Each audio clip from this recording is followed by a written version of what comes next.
Thank you అధ్యక్ష.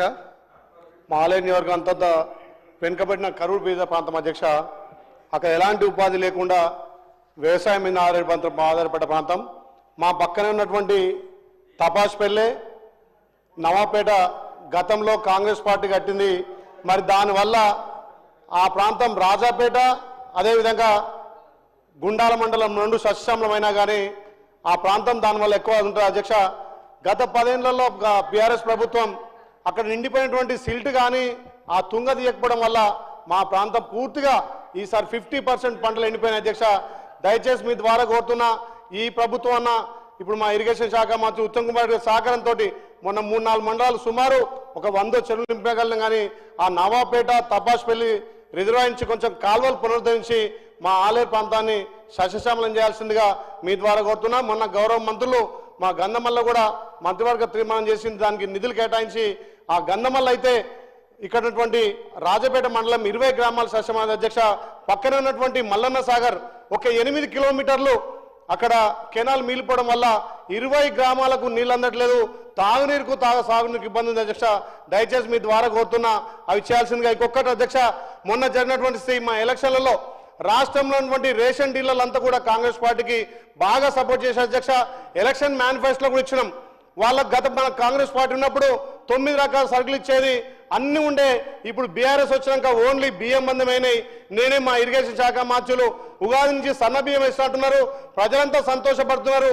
అదేవిధంగా రాష్ట్రంలో ఉన్నటువంటి 17,200 మంది రేషన్ డీలర్లకు అధ్యక్ష నెలసరిగా ఒక 5,000 ఇచ్చి వాళ్ళని ఆదుకోవాలి. క్వింటాల్కు 300 కమిషన్ ఇస్తామని చెప్పి మనం గతంలో మేనిఫెస్టోలో చెప్పినాం. కాబట్టి ఆ రేషన్ డీలర్లను మన ప్రభుత్వం ఆదుకుంటే రేపు భవిష్యత్తులో కూడా మనకు అన్ని గ్రామాలలో వాళ్ళ సేవలు ఉంటాయి. కాబట్టి తప్పకుండా రేషన్ డీలర్లను మన ప్రభుత్వం ఆదుకుంటామని నేను మీ ద్వారా తెలియజేస్తాను సార్. థ్యాంక్ యూ అధ్యక్ష. అధ్యక్ష, సభ్యులు చెప్పిన వివరాలు నోట్ చేసుకున్నారు. ధన్యవాదాలు అధ్యక్ష.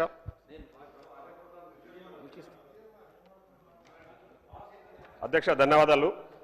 ఇప్పుడే అది లాస్ట్ 2 డేస్ నుంచి మా దగ్గర 2 మండలాలలో అధ్యక్ష వడగళ్లతో కూడిన వర్షాలు పడడం వల్ల పెద్ద ఎత్తున పంట నష్టం జరిగింది అధ్యక్ష. ముఖ్యంగా మూసాపేట మండలము వేముల గ్రామంలో 223 ఎకరాలు, అదేవిధంగా చక్రాపూర్ గ్రామంలో 82 ఎకరాలు, జానంపేట గ్రామంలో 20 ఎకరాలు, దాసరపల్లిలో 65 ఎకరాలు, తుంకినిపూర్లో 32 ఎకరాల అధ్యక్ష. మూసాపేట మండలం దాదాపు ఒక 422 ఎకరాలు. అదేవిధంగా భూత్పూర్ మండలంలో అధ్యక్ష కర్వేన, మద్దిగట్ల, ఎల్కిచెర్ల గ్రామాలలో కూడా పెద్ద ఎత్తున లాస్ట్ 2 డేస్ నుంచి కురిసిన భారీ వర్షాల వల్ల అదేవిధంగా వడగళ్ల వాన వల్ల అధ్యక్ష మొత్తం పంట చేతికొచ్చే సమయంలో ఆ వర్షాలు అట్లా పడడం వల్ల, అకాల వర్షాలు పడడం వల్ల, వడగళ్ళు పడడం వల్ల పెద్ద ఎత్తున నష్టం జరిగింది అధ్యక్ష. ఇప్పుడే గౌరవ మంత్రి గారు కూడా సభలో చెప్పడం జరిగింది, తప్పకుండా నష్టపరిహారం చెల్లిస్తామని చెప్పేసి మీ ద్వారా మరొక్కసారి వ్యవసాయ శాఖ మంత్రి గారిని కోరుతా ఉన్నాం తక్షణమే.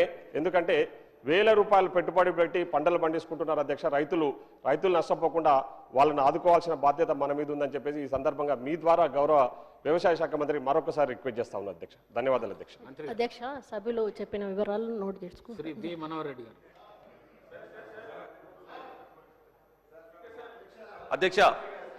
అధ్యక్ష మొట్టమొదటిగా తాండూరు నియోజకవర్గ ప్రజల తరపున మాకు అవకాశం ఇచ్చినందుకు మీకు ధన్యవాదాలు తెలుపుకుంటా అధ్యక్ష. ముఖ్యంగా అధ్యక్ష, తాండూరు నియోజకవర్గంలో గుండెకాయ లాంటిది తాండూరు మున్సిపాలిటీ అధ్యక్ష. నాకు ఆ తాండూరు మున్సిపాలిటీలో దానికి ఒక ప్రత్యేకత కూడా ఉంది అధ్యక్ష. ఉమ్మడి హైదరాబాద్ జిల్లాలో 1953లో ఏర్పాటు చేయబడినటువంటి మున్సిపాలిటీ అధ్యక్ష. ఆ రోజు 3-4 ఏళ్లతోనే ప్రారంభమైనటువంటి మున్సిపాలిటీ ఈరోజు 36 వార్డులతో 70,000 ఓటర్స్ ఉన్నారు అధ్యక్ష. 70,000 ఓటర్సే కాకుండా అధ్యక్ష, ఇంకా మీకు కూడా తెలుసు, మీరు పుట్టినటువంటి గడ్డది తాండూరు. ఆ తాండూరు మున్సిపాలిటీలో అక్కడ తాండూరు ఏరియాలో 3 సిమెంట్ ఇండస్ట్రీస్ ఉన్నాయి అధ్యక్ష. మైనింగ్ ఏరియా ఉంది, ల్యాండ్ రేట్ శుద్ధ ఉన్నది, మైగ్రేట్స్ అధ్యక్ష. వేరే ఇతర జిల్లాల నుంచి ఇతర రాష్ట్రాల నుంచి వచ్చినటువంటి వాళ్ళు కూడా మనము ప్రాతిపాదికంగా 70,000 మందిని 70,000 ఓటర్స్ని ఆ పాపులేషన్ మనం క్యాల్కులేషన్ తీసుకొని మిషన్ భగీరథ ద్వారా వాటర్ ఇస్తాం.